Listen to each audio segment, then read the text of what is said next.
you, Ravi, and thank you, Murli. It's always great listening to you. And I was also happy to know that we don't have to answer any questions, because while I was preparing for the session, I realized that actually there are more questions than answers. And I also know why it's a delight for the lawyers and not the other way around. So it's supposed to be industry friendly and of course make governance more acceptable to shareholders and the stakeholders in general. But unfortunately, as you go through, and I admit to an extent with Murli when he says that possibly you could have tweaked the existing law to make some amendments rather than making a complete overhaul, because when you read the sections, you realize that most of the previous sections are actually reproduced, except for certain changes that they made. So to that extent, I think some tweak to the existing law would have been better. But anyway, so over the next 20 minutes, what I'll do is I'll just take you through the provisions, and then maybe if you have any questions you can ask me. But meanwhile, there are also a few questions which I got to know when I was sitting here and try to answer that. And of course, nobody can better answer than Sundaresan and Arjun and Aditya, who's going to be in the panel later on. They can't do it. They can't do it for sure. So these three topics are very important, because what has happened is the past few weeks, when interacting with the clients, we realized that most of the questions are from these three sections. And as I move forward, you realize that why Murli made the statement saying that why it's a lawyer's delight, because every subsection you read, it seems to contradict another subsection of another section. So to that extent, definitely it is extremely confusing. You keep reading twice, thrice, you realize that you have more questions than answers. But nevertheless, we'll try and make an attempt to unravel some of the questions that has come up, and then hopefully see if we can get some answer at the end of the day. So loan to directors, if you all know, it was governed under Section 295 in the past, under the Companies Act 1956. It was prohibited in the sense, but however it was allowed with a specific permission from the central government. And also to say that though it was allowed with the central government approval, in many cases it was actually rejected. In only in genuine cases it was actually approved. But what has happened is that over a period of time they realized that this provision is misused. And also in an effort to ensure that not too many applications are made to the central government, they sought to do away with the concept of giving any kind of loans, whether directly or indirectly, to directors. The only exception now being that if it is, the loan is extended to employees in the normal course of the business, or if the shareholders have specifically approved a scheme where a particular director is entitled for a loan. So beyond this, there is no way today a private company can give loan to any director or to any person whom the director is interested in. So some of this, again, the concept of person to whom a director is interested is exactly the same as it was in the previous act. There is no change. And apart from this exception, the only other exception is when the holding company actually is giving a loan to a subsidiary company. That's the other exception which is there.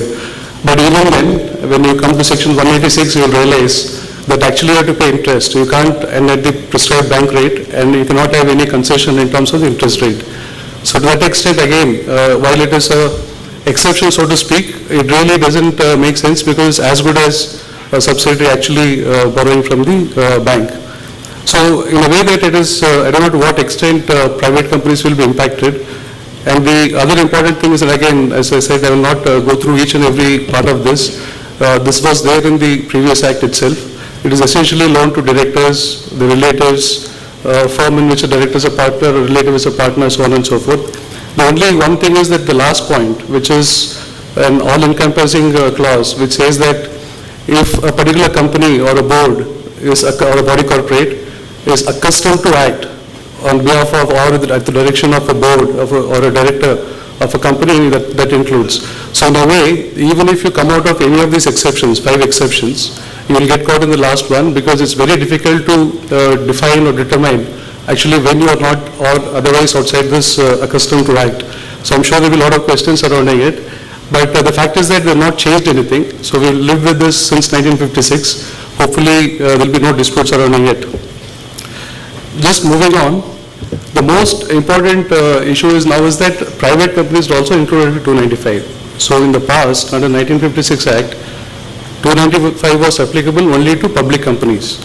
Today, it is made applicable to private companies as well. So in a sense, no exception, as I said again. The big change in 185 as compared to 1956 Act is that you cannot give a loan to even a private company. So you might have two private companies, you might have two shareholders, same shareholders in both the companies, you might have the same directors. There's no logic, so to speak, why there's a problem in one company giving loan to another private company. But somehow they chose not to give that avenue to private companies, because in this case, private companies, is just because they're same set of shareholders, same directors, we do not foresee any reason why this will be misused. But having said that, this is a specific prohibition on that. And one more point maybe I should have tested before is that they've also sought to define loan to include also book debts. Now, book debts is not again specifically defined, at least to my knowledge is defined in the new Companies Act, but there is a reference in the old Act, section 296 rather, reference to a book debt.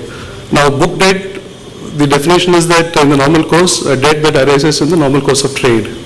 Normal course of trade, which means that if you're providing services or if you're dealing in goods or any kind of business dealings, if there is a debt that arises in the books, then that is book debt. Now this seems to be in contradiction to section 188. Section 188, which deals with related party transaction, actually allows related party transactions with, of course, safeguards built in. But the fact is that this section seems to prohibit any kind of loan that includes book debt.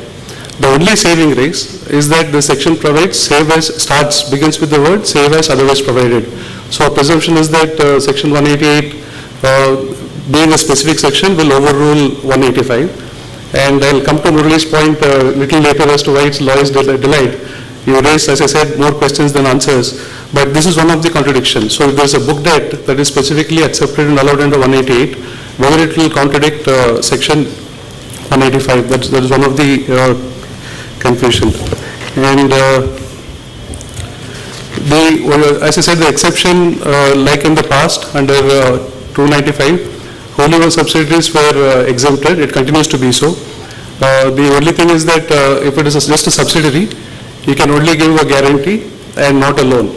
So basically what happens is that if you're just a subsidiary without being wholly owned, you can actually go to the bank and borrow, and the holding company can actually give a guarantee, but you won't be able to actually give a loan if it is a subsidiary. Now again, just for if one company, you have a subsidiary which is 99% held, just 1% of shares held by some other party, the question is whether it is only a subsidiary or otherwise, maybe, I don't know, that's one of the contradictions that might come up. So this section is the as well replica of 372A. Most of the provisions, as I said, what was earlier is still there. So you have the limit of 60% of free reserves share premium account or 60% of the credit capital and free reserves. That continues. You can give loans to that extent. It covers all loans, unlike in the past, because if you looked at 372A, it was applicable only to body corporates. So it was not, if you give a loan to an individual or HUF or a firm, actually it was not part of it. But today it covers all body corporates and any person, which means that even if you give a loan to an individual, you have to follow section 186, which is actually a new provision. And added to that is that again the bank rate was always there. Now instead of the bank rate under 372A, what was bank rate, now they've changed it to government yield. And depending on the tenure of the loan, closest to that tenure, you should adopt the interest rate being 1 year, 5 year, or 10 year period. That's the other major change. And again, as I said in 185, there is no exemption on interest payment when a loan is granted from the holding company to a subsidiary company. So while it is allowed to give loan from a holding company to a subsidiary company, there is no exemption vis-a-vis the interest rate, and as I said, it's as good as borrowing from another company. The only exemption when you actually grant loan to a subsidiary is that you don't have to adhere to the 60% criteria, because 60% limit does not apply when you actually give a loan from the holding company to the parent company. So there's one question, while we were sitting here, there's one question which came up is that while the definition of holding company does not include body corporate, but the definition of subsidiary also includes body corporate. I think the answer is simple there, because Indian Companies Act obviously cannot govern a foreign a company which is formed abroad. So body corporate obviously includes a company that is not formed under the Companies Act. So to that extent, they seek to control the subsidiary, which also may be body corporate, but but held by a foreign Indian company, not the other way around. So for instance, if you have the Indian holding company, if you have a subsidiary outside, that's a body corporate, but not a corporate formed under the Indian Companies Act, the Indian Companies Act actually governs that part, but not the other way around. So that was one of the questions. And the other question is what happens to the existing loans, either under 295 or under 372A, what happens to those loans? I think the answer again is that the widely held belief is that everything should stay as it is. No change is expected until the next renewal comes up, except in the case of loans granted under 372A within a 1 year time, which we believe April 1 is the date when this act came into force, this particular section. So you need to pass a resolution by the shareholders if the limit is beyond 60% of the paid-up capital free reserves, because this section also includes private companies now. And as far as the interest rate is concerned, while there is a belief that interest rate also have to be incurred or accrued from April 1, 2014, when the section was notified, there is also an equal argument to say that interest will not be, because there is no specific provision that mandates that, unlike shareholders' resolution, which is required within 1 year time. So there is a call that one may take as to whether you should have it or not. Now, what I'll do is just skip this slide.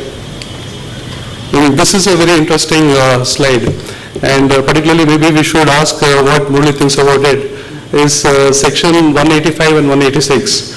So section 185 begins with the word saying that save as otherwise provided in this act. Save as otherwise provided in this act. You go to section 186, it says without prejudice to any other provisions in this act. But that is the subsection 1, which relates specifically to investment companies, which actually puts a limit to saying that you cannot have more than 2 layers of investment companies. So one may take a view that without prejudice to any other provisions in the act, it actually limits only to the investment companies, and not actually to subsection 2, which actually deals with intercompany loans. So in a way, you can say that though 185 actually prohibits loan to directors and interested parties, because section 186 actually allows you to, if you comply with certain conditions, it allows you to give a loan. Maybe 185 can be superseded, and I'm not sure about the common view, but that is one view which you can take, because maybe the intention would have been to make, without prejudice to other provisions, would be over-encompassing for the entire section, and not necessarily to subsection 1, which talks about only the investment companies. So I don't know what view it is, and Murali, if you have come across this question from anyone, but we thought this is a valid question. And maybe if Sundaresh and others would have answered, we should hear from them. And one other question is that whether this loans, I will answer the question in a way, but any approval that you have got already, that should stay for full, and you can go through the loan process, and it shouldn't be a problem. Just moving on, certain other exceptions for loans between body corporates. This also was there earlier in the Act. Banking, insurance, and housing finance companies are exempt. So if you are into any of these businesses, you can lend, and there is no prohibition on that. Nor you have to follow the shareholders' approval concept for this. This section specifically does not apply to infrastructure companies. Now, infrastructure companies were also exempted earlier under section 372A. But all of us wouldn't have bothered about much about it, simply because that section 372A was not applicable to private companies. But now that it is applicable to private companies, obviously this has gained prominence. The only good thing is that the previous section 372A did not have a definition of what constitutes infrastructure services that drew reference to the Income Tax Act. But now they've actually specifically covered what is included as part of the infrastructure services. It is quite lengthy and all-encompassing. So if you fall under those categories, then you don't have to fall under section 186, which talks about intercompany loans. And again, in the case of rights issue as well as investment companies, this exemption is there, and so is NBFCs. So in these sections, you don't have any problem. The only key takeaway would be that whether loan to directors is completely prohibited, or if you follow actually the provisions of section 186, and if you comply with all the conditions mentioned therein, then you can still give a loan to a director. So obviously it's a question of interpretation, but it appears that there is a lot of scope for interpreting in different ways, and only time will tell how it will pan out. So this is the last topic, related party transactions. Murali did touch upon this, and there are a lot of inconsistencies here as well. And rightly so, we had a question from there saying that what happens in a private company if you have only 2 directors and 2 shareholders. Today, obviously, there's no answer, but it is beyond that actually, because this throws up a whole gambit of questions, simply because this section doesn't seem to apply as regards getting shareholders' approval if the transactions are at arm's length. Now, obviously, arm's length has not been defined in the Companies Act. So the immediate reaction would be to say that we should possibly look at income tax, which has got transfer pricing provisions, and so you get a sense of what arm's length pricing is. And as all of you must be knowing, the domestic companies also have to comply with transfer pricing regulations. But the fact is that most of the scope of domestic transfer pricing is limited to very few expense-related items. But as you can see from the next slide when I move there, this is all-encompassing. Unlike Section 297 in the past, which covered only goods and services, now it covers almost every kinds of property and services, be it immovable, because immovable was specifically excluded under 297. Today you have also immovable property covered, you have leasing, you have office of profit, just about everything is encompassed under 188. Now, what the law says is that, as we speak, is that if the transaction is at arm's length, then you don't have to get a shareholder's approval. Nevertheless, the board of directors, and I think it's too much of an onus on the board of directors to justify each and every transaction that this is at arm's length. So which is going to be a challenge, because if you tend to have multiple transactions with related parties, it will be by itself a big onus and a task for the board at every year. Now, which transactions are not at arm's length, then obviously you have to go to the shareholders' approval. Now, one might think that in the past under 297 you have to get the approval from the regional director, the central government. Come to think of it, maybe it's an easier task, because though you can get shareholders' approval, with the governance regulations surrounding holding a meeting seem to be a very expensive task, because we have to have postal ballot or e-voting, which is not easy to hold a board meeting, a shareholders meeting anymore. So you have to, just to summarize this, you either have to be at arm's length, all the transaction related party scenario, or you have to get shareholders' approval. Now, just moving on, just if you look at the categories, as I said earlier, it almost covers everything. There's no exception whatsoever. What they've done is, in the earlier act, you had section 314, you had section 294, which dealt with sole selling agent. So they've tried to consolidate everything and put under 188. But just about everything, you can't see any exception here. So any transaction with any related party, it has to be governed by 188. And again, you can't draw reference to income tax and say, under Income Tax Act, if you were to certify a particular transaction at being arm's length, it is not sufficient, because it's more of a governance issue here. You have valuation at play, you have shareholders concerned, you have other stakeholders. So it's going to be a much more elaborate exercise than your normal transfer pricing exercise, which is limited to the tax purpose. So we don't know how it's going to be pan out and what kind of responsibilities directors will have in this going forward, but it seems to be a very onerous task as well. And just on the threshold, so this is applicable to any company that has got more than 10 crores of capital, or any of if the threshold of the transaction itself exceeds the criteria mentioned on the right side of the slide. So if you end up purchasing or selling at least 25% of your total turnover of goods or services, then irrespective of your capital, this will apply. So if you have a manufacturing company or a trading company, and if you source the entire production from the manufacturing company, then you have to comply with this, and the arm's length principle will apply. So there's no inefficiency, there's no efficiency anymore in having multiple companies doing this. And likewise, any transfer of any property which is in excess of 10% of the net worth, that also would require to be at arm's length, or if you do not intend to do it at arm's length, then you have to hold a shareholders meeting and also justify why it is done at a particular price. And I think the office of agent, if anything about it, you have to again get it. This place of profit, it was there earlier in 314, that they've also brought in the year, it's 2.5 lakhs per month. If you intend to appoint a director or a relative and you intend to pay more than 2.5 lakhs per month, you have to follow the process mentioned under 188. So just to summarize the key points, related party is again defined. I think it is 276 if I'm not mistaken. That is defined and it is very wide. There's no way that you can come out of the definition of related party. The audit committee, whenever you have audit committee, you need audit committee's approval. And of course, one point which was raised, if you're interested in a transaction, you with the capacity as a director or a shareholder, you cannot vote. And there's no mechanism provided in the Act to address the situation.